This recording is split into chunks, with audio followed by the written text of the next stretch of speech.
என்ன? கும்பகர்ணன் மடிந்தான்? அசம்பவம், அசம்பவமாகும். என் சோதரன் கும்பகர்ணன் யார் என்பதை அகிலம் அறியும். அவனை வீழ்த்த அகிலத்தில் எவரும் இல்லை. இது தவறான தகவலாகும். இத்தகவலில் உண்மை இல்லை. எதிரியரின் சதிச்செயல்.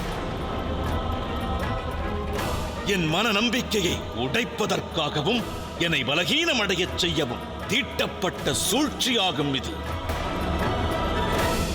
துர்ச்செயல் புரிந்ததற்காக விரோதியர் அனைவரையும் இக்கணமே வதைப்பேன். ஆனால் தவறான தகவலை ஏன் தாம் அனைவரும் தாங்கி வந்தீர்கள் என அறிய வேண்டும். சற்று பொறுங்கள் தந்தையே. அறிவுரை தேவையில்லை மேகநாதா.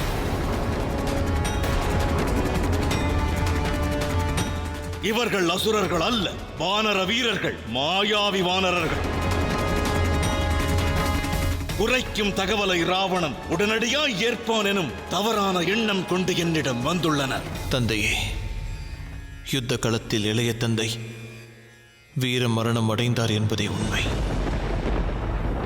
இந்த தகவலில் பொய்யதுமில்லை. மேகநாதா, உன எண்ணி வெட்கப்படுகிறேன். உன் இளைய தந்தையின் பலம், கும்பகர்ணன் பராக்கிரமம் இவற்றை பற்றி நீ அறிவாய் அல்லவா?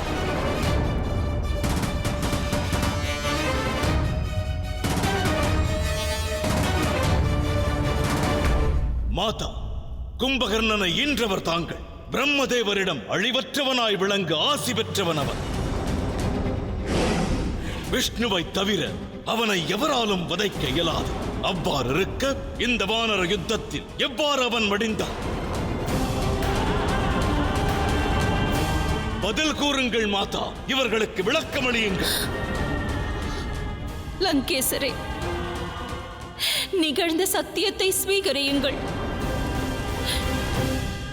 தம்முடைய அனுஜன் மா வீரருக்கு இணையாக யுத்தத்தில் மரணத்தை பிராப்தமாய் பெற்றார். இல்லை, இருக்காது. அனைவரும் பொய்யுரைக்கின்றீர்கள். உண்மையை கூறுங்கள். கூறவில்லை எனில் இந்த ராவணன் தம் அனைவரையும் வதைப்பான். உண்மை என்ன? லங்கேசா, தயை கூர்ந்து நான் உரைப்பதை கேள். லங்காதிபதி இவ்வாறு செயல்புரிவது நற்செயலாகாது ராவணா. அசுர சேனையின் நம்பிக்கை நீ, கௌரவம் நீ. திரிலோகாதிபதி என்பதை மறந்து அசுரர்களிடம் நீ கோபம் கொள்கிறாய். மன்னனாய் விளங்குபவன், ராஜ்யமாளும் அரசன் தன் குலத்தின் வேதனையை, மனதின் துக்கத்தை வெளிப்படுத்துவது அவனுக்கு அழகு சேர்க்காது. உன்னுடைய அனுஜன் மா வீரன் கும்பகர்ணன் வீர மரணமடைந்தான் ராவணா. இத்தகவல் உண்மையானால் கும்பகர்ணன் மடிந்திருந்தால் இவ்வகிலத்தில் வாழ்பவர்கள் உயிர் வாழும் உரிமையை இழந்தவர்களாவர். வாழும் ஜீவன்கள் அனைத்தும் இறக்கும்.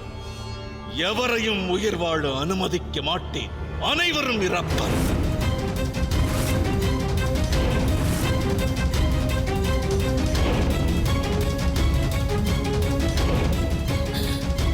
மாதா, இன்னுமா விநாசத்தை காண விருப்பம் கொண்டுள்ளீர்கள்?